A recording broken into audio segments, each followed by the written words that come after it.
روښانه لار د قرآن او حدیث په رڼا کې د یوې موضوع روښانه کول او د اورېدونکو پوښتنو ته ځوابونه.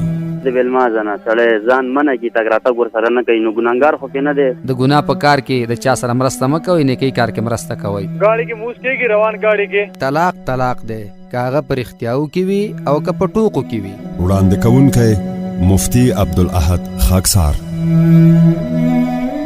له شنبې تر چهارشنبې د ماسپښین 1 بجه په 103.5 او 95.2 FM څپو. له شمشاد FM روښانه لار.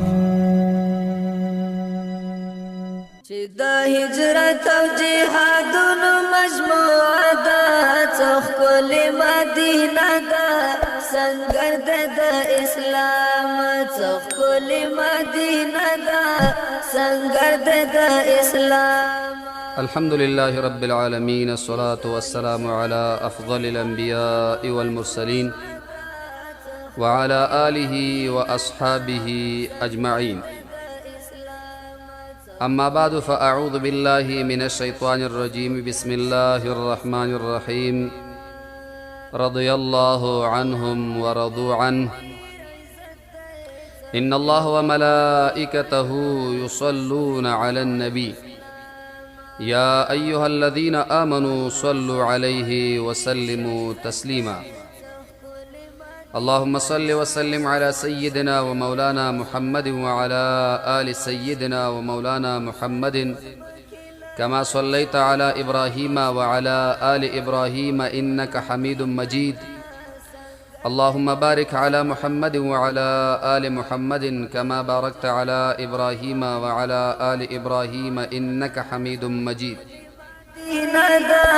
سنگر د اسلام، څه ښکلې مدینه ده، سنگر د اسلام.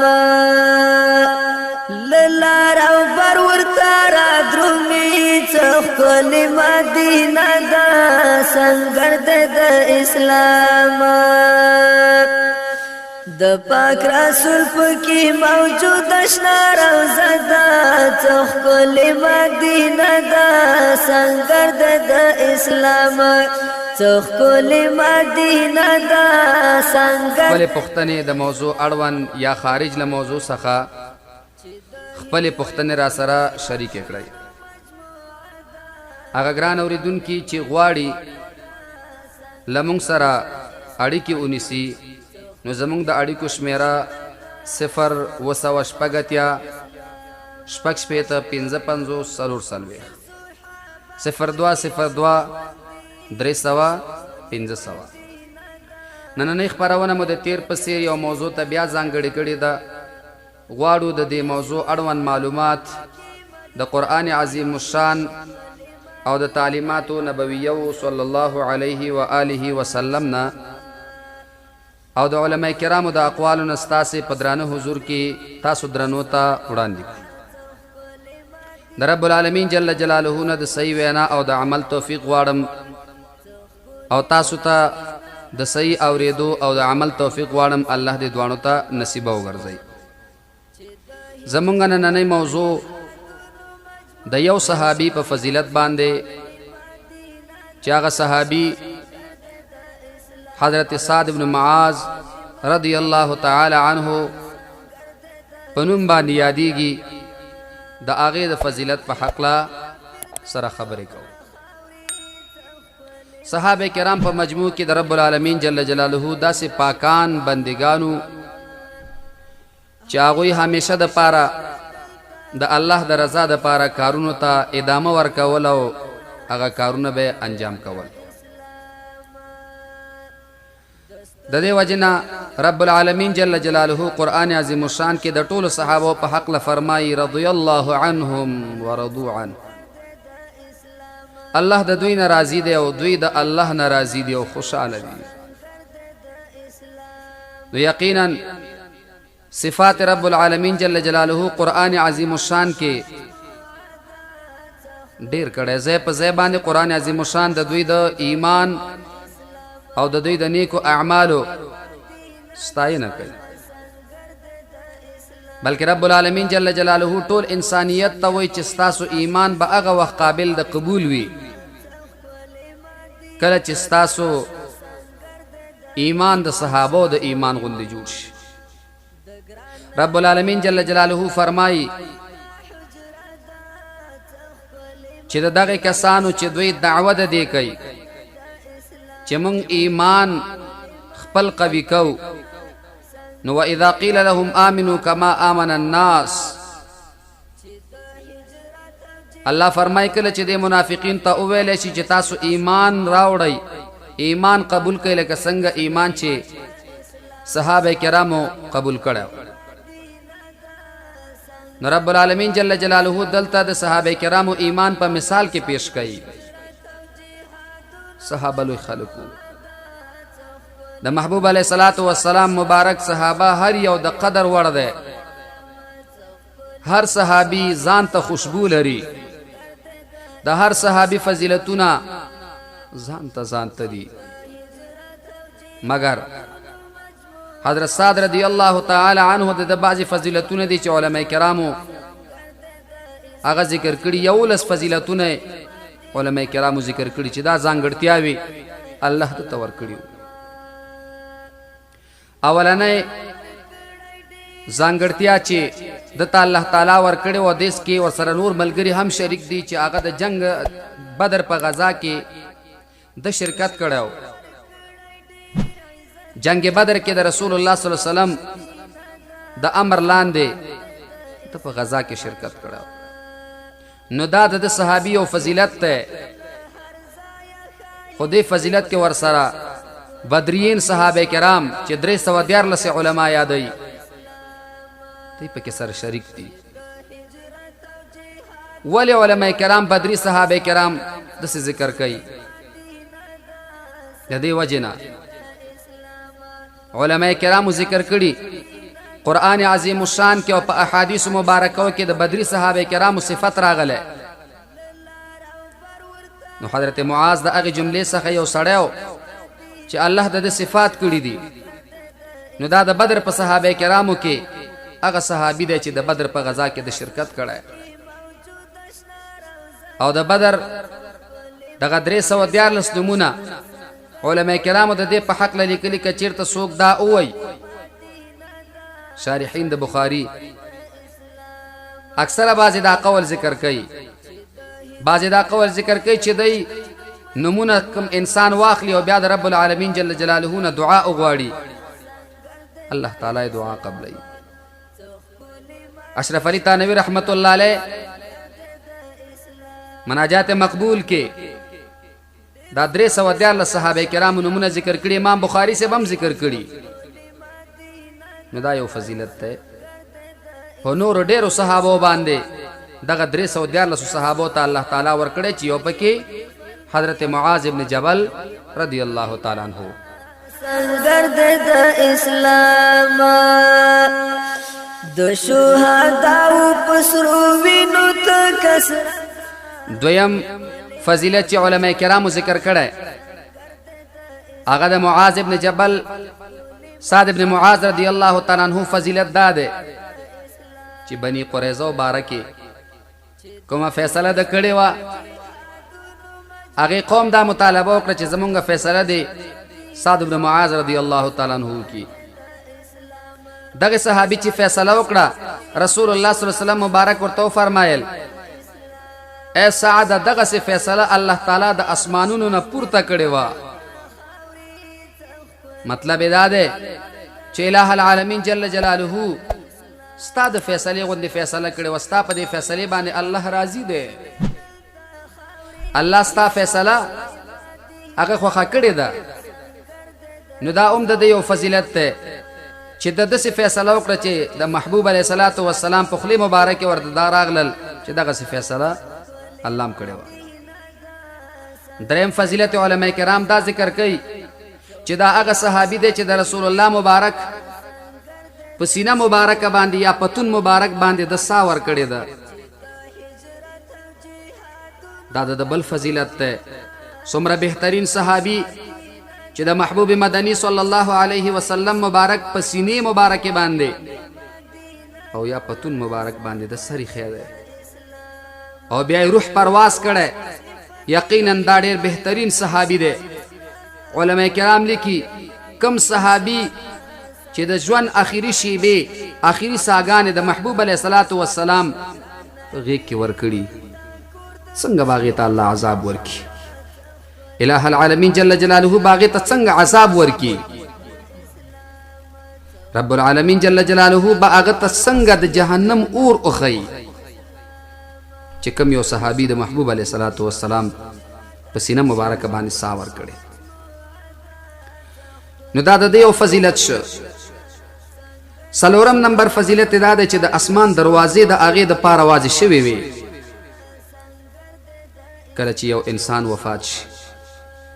حدیث مبارک کې راځي رسول الله صلی الله علیه وسلم فرمایي د روح چې کله پورته پرواز کوي پوښتنه کیږي څوک راغی، آواز وشي چې دا فلان ولد فلان دی، بدبوی راغله، وای د راتلل د مبارک نوی اسمان دروازې ورته بندي شي. کم انسان چې نیک عمل وي نو د هغې د پاره د اسمان دروازې کله چې د روح لاړ شي خوشبويي خوره شي فرښتې پوښتنه کوي دا د چا روح راوړلی شه؟ وای د فلان راوړلی شه. وای په دې وخت کې د اسمان دروازې ورته کولاو شو د انسان ته الله تعالی د فرښتو د طرف نه هرکلی وویلی شي. نو سعد ابن معاذ دا هغه صحابي و چې دته د فرښتو د طرف نه د اسمان دروازې کولا شوي هرکلی ورته ویلی شوی. پنځم فضیلت دا دی چې د ده په مرګ باندې عرش معلا خوځېدلی و. الله اکبر، څومره لوی صحابي دی چې د ده په وفات باندې عرش معلا خوځېږي.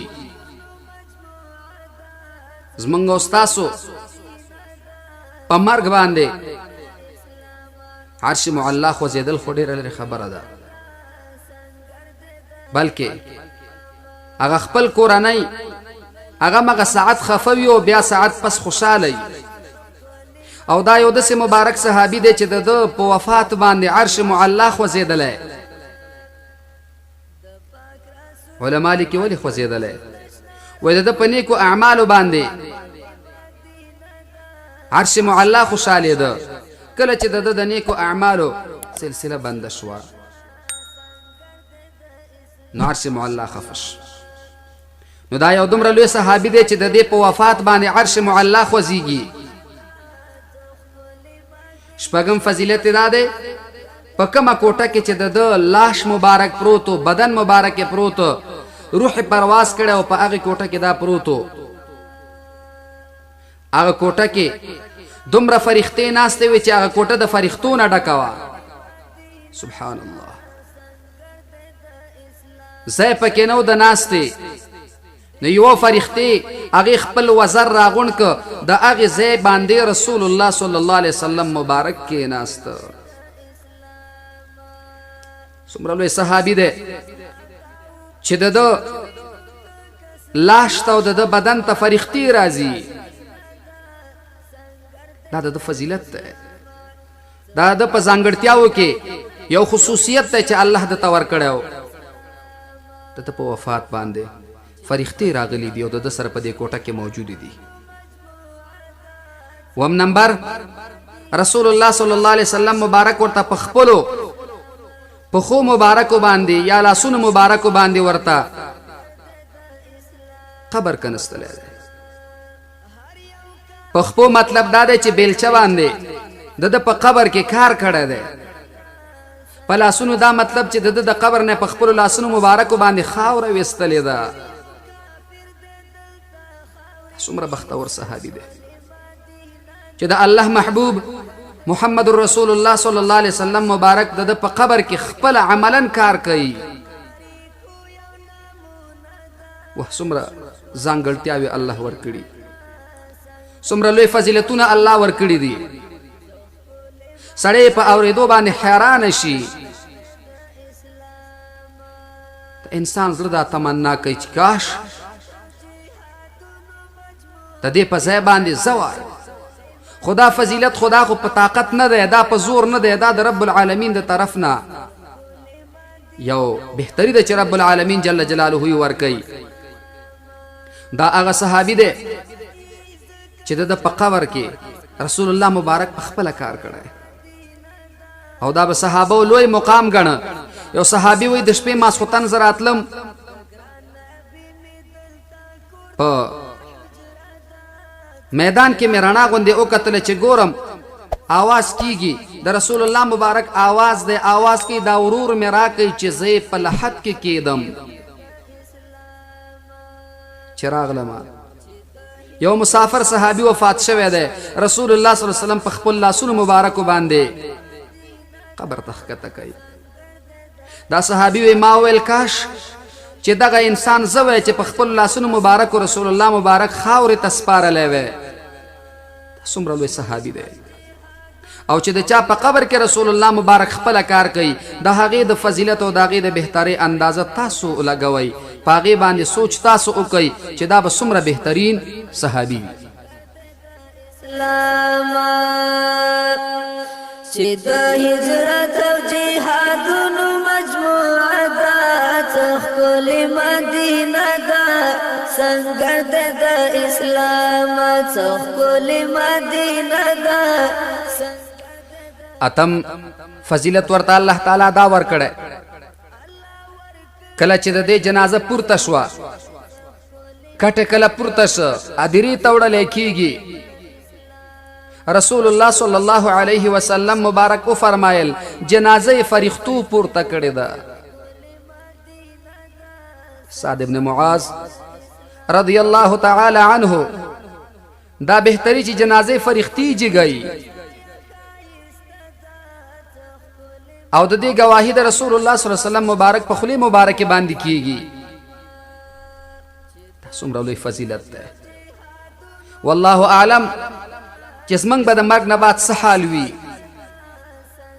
آیا د جنازې معلومات کیږي که نه د هغې نه مخکې دا معلومات کیږي که نه چې دنیا نه ځان سره ایمان وړلی شو که نه دغه فتنې دغه مصیبتونه دا عیاشۍ دا چې انسان وګوري ډیره سخته ده مګر د الله په رحم باندې به کیږي د الله په فضل باندې به کیږي او چې دومره فضیلت الله درکړي چې فرښتې د جنازه پورته کړي څومره لوی فضیلت الله ورته څومره فضیلتونه ورکړي دي چې د دې جنازه فرښتې پورته کوي دا د یو بل ځانګړتیاو کې یو خصوصیت دی چې الله تعالی درته ورکړی بل خبره ده نهم فضیلت دا دی چې د هرې بیلچې سره چې د دې د قبر نه به خاوره جیګوله خوشبویي به زیاتېدله د دې د قبر نه چې خاوره پورته کوي بیلچې باندې ورو ورو خوشبویي زیاتېږي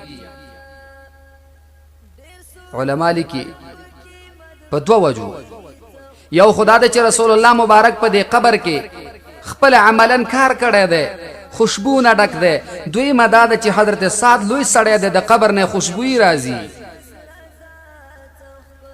چې څومره خاوره قبر نه پورته کېږي خوشبویي ته راځي خوشبویي کوي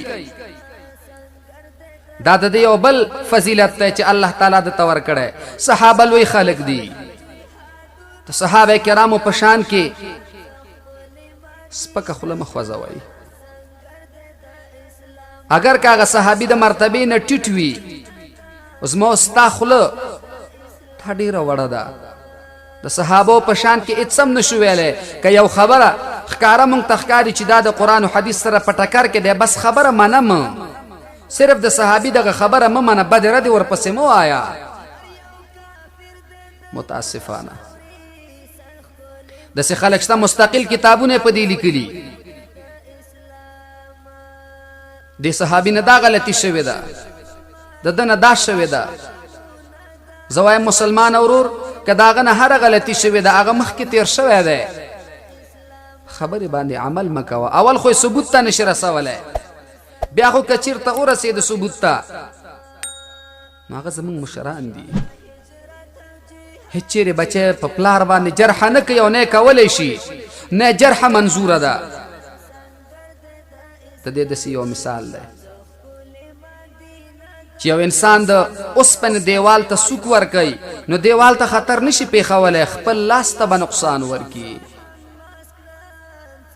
که چېرته موږ په صحابو باندې د جرح قلم پورته کو، زمونږ علم ډېر کم، زمونږ تقوا ډېره کمه، زمونږ زمانه د رسول الله مبارک د زمانې نه ډېره لرې، په کم جرأت باندې موږ په صحابو باندې قلم د جرح پورته کوو؟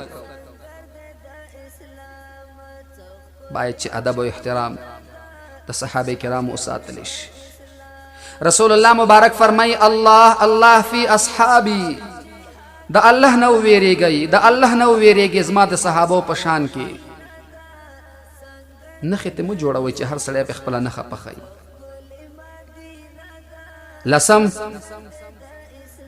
د حضرت سعد بن معاذ رضی الله تعالی عنہ په جنازه کې 80,000 فرښتو شرکت کړی و. سبحان الله. د حضرت سعد رضی الله تعالی عنہ په جنازه کې 80,000 فرښتې شرکت کوي. دا د یو فضیلت دی چې الله د ته ورکړی. زمونږ په جنازه کې به څوک اول معلومات نه کیږي چې جنازه هغې ته به رسو که نه به رسو. دا وطن په غم لړلی انسان چې د کور نه وځي دا ویره ورسره وي چې بیرته به زه کور ته روغ راځم که نه. الله دې زمونږ او ستاسو په دې کړېدلي او ځورېدلي امت باندې رحم وکړي. الله دې پکې صلح راولي چې دا مرور افغانان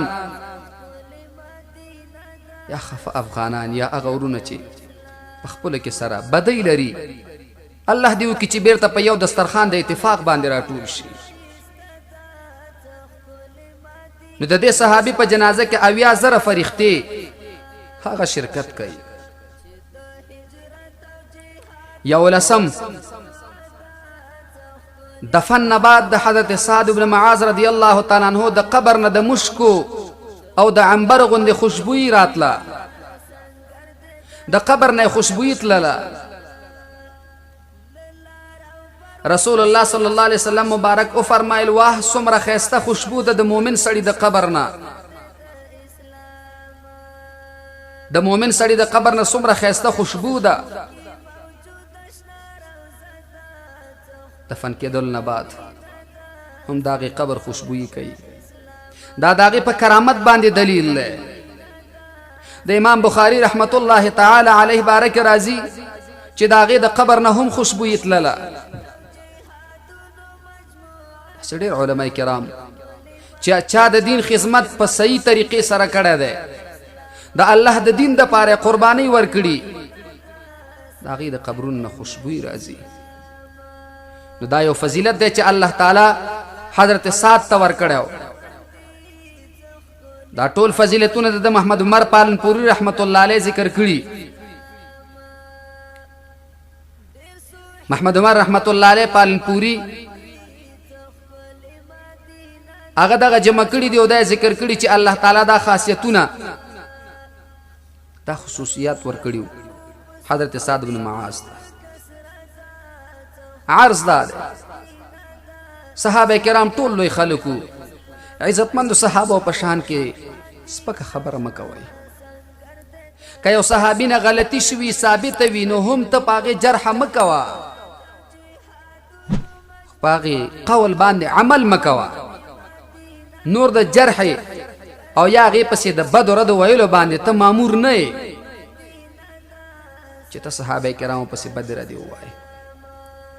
صد افسوس د هغې مسلمانانو په حال چې ځان ته مسلمان هم وایي او صحابه کرامو پسې بدې ردې هم وایي. تا د دې انسان د بدبختۍ دپاره کافي دی. هېڅ وخت کې صحابه کرام او صحابیات چې د هغوی بیبیانې دي، زمونږ او ستاسو مشرانې دي او صحابه زمونږ مشران دي. هېڅ وخت کې څوک خپل مشرانو پسې خبره نه کوي. ته چې مسلمان یې نو ضرور چې څوک صحابو پسې بد وایي په تا به بد لګي. باید چې تر ننه پورې څه شوي دي د الله نه معافي وغواړو، باقي د دغې عمل نه ځان وساتو. عن قریب د چې رب العالمین جل جلاله په موږ او تاسو باندې رحم وکړي. الله دې د صحابه کرامو غوندې ایمانونه او عقیدې زموږ او تاسو هم قوي کړي. څخکول مدینه دا سنگر د اسلام چې د هجرت او جهادونو مجموعه. د ټولو اوریدونکو نه یو نړۍ مننه چې هغې زموږ سره خپل سوالونه شریک کړل او موږ سره په دې پروګرام کې برخه واخیستله. اوس به د هغې ګران اوریدونکو جوابونه وایو چې کومه پوښتنې کړې وي. زینب د کابل څخه موږ سره اړیکه نیولې وه چې ما د خپلې نیا نه 2000 روپۍ قرض اخیستي وو، اوس مې نیا مړه ده، څه وکړم؟ نو زینب خورکۍ بله خبره ده دا مو کړه چې زه د هغې د لمسي په نکاح کې یم او یعنې هغې په کورنۍ کې یم. نو پردی حق دا خو اس وخت کې نه معاف کېږي. بیا ویل چې څه پیسې مې ورته ورکړي دي، لکه کالي مې ورته اخیستي دي یا کومه جوړه مې ورته اخیستلې ده، نو څونه پیسې چې د هغې ته رسولي دي خو صحیح ده، او څومره چې د نه دي رسولي نو دا باقي پیسې د هغې ورور ته یا مثال په طور باندې د هغې پلار ته یا که د هغې نه څوک نه وي نو صدقه ورپسې ورکه او خیرات یې کوه، هغې پسې وبخه. او دویمه پوښتنه دا کړې وه چې اولاد نه لرم، وظیفه راته وښیه.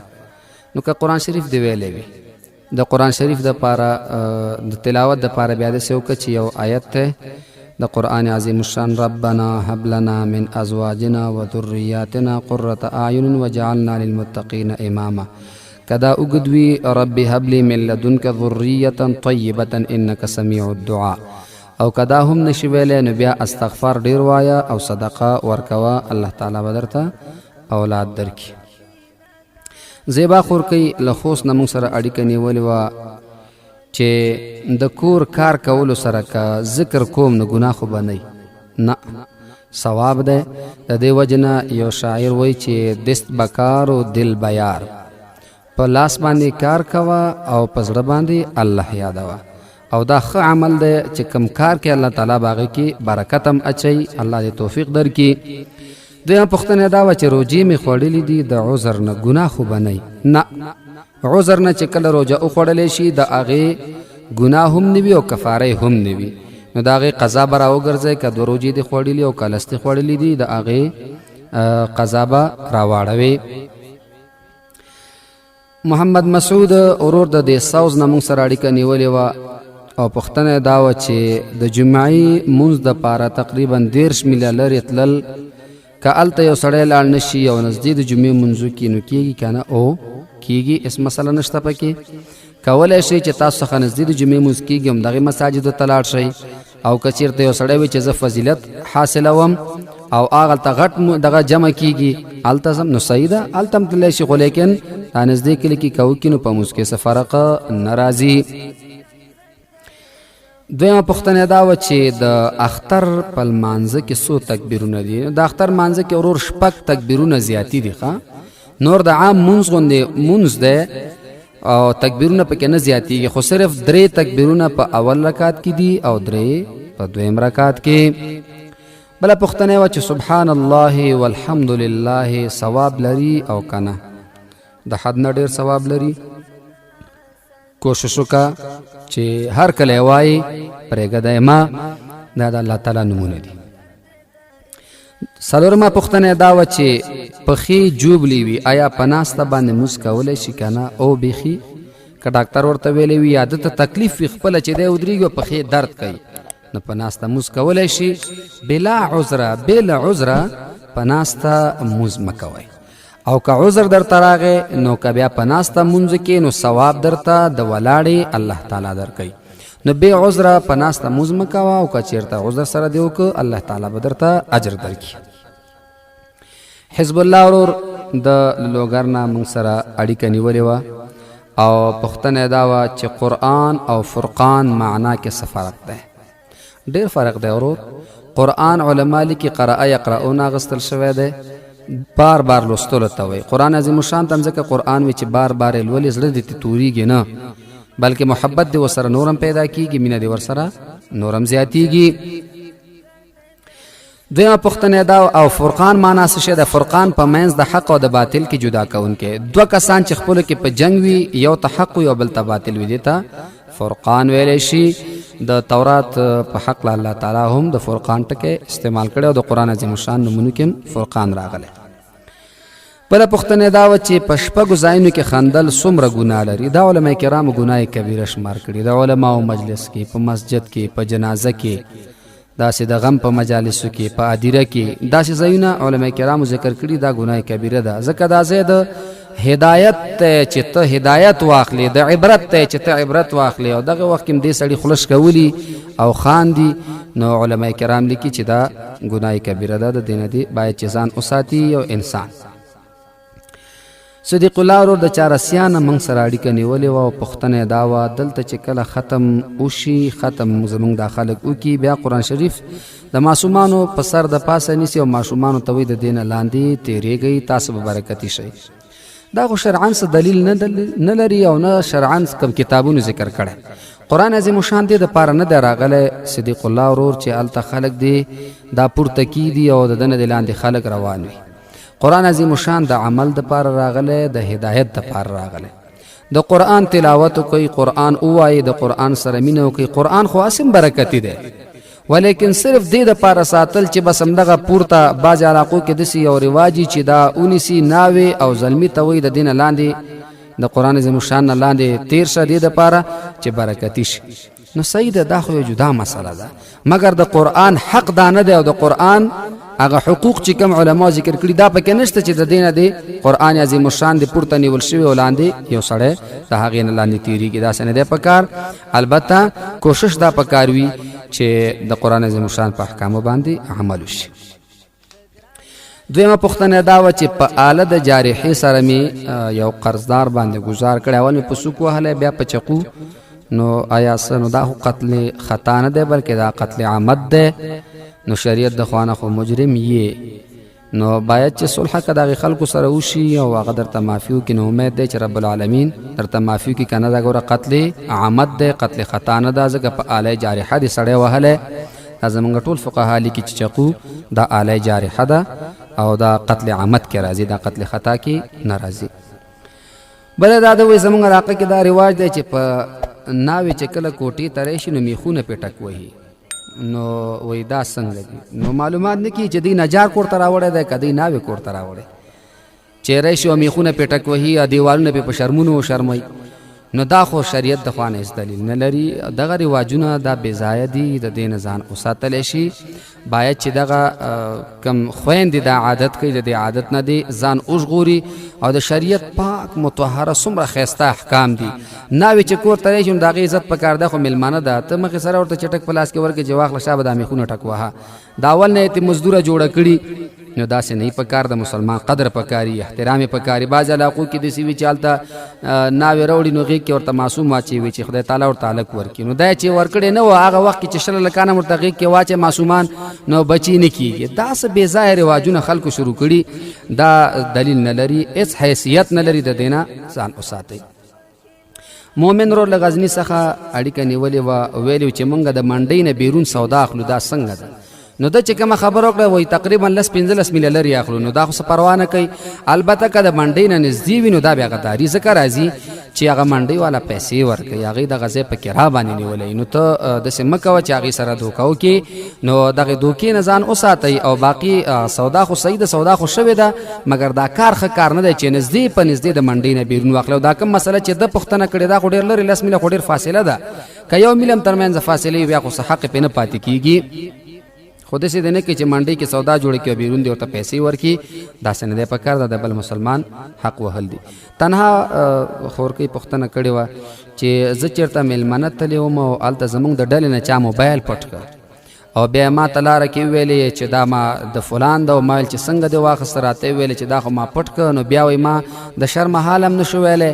بیا پکې دا خبر راغله چې ما نه پوښتنه وکړه د چا دی، ما ورته ویل چې دا موبایل ورته ما ورکړی. نو خورکۍ ګناه دې کړې. مخکینی صورتحال کې چې دا جنۍ دا موبایل پټ کړی نو هغه وخت کې خو ته ګناهګاره نه وې، مګر وروسته چې تا ویل او دا موبایل ما ورکړی، دا دې ګناه کړې ده او دروغ دی ویلي دي. په دې باندې توبه تایب شه، الله تعالی نه بخښنه وغواړه. نو امید دی چې رب العالمین جل جلاله به درته بخښنه وکړي.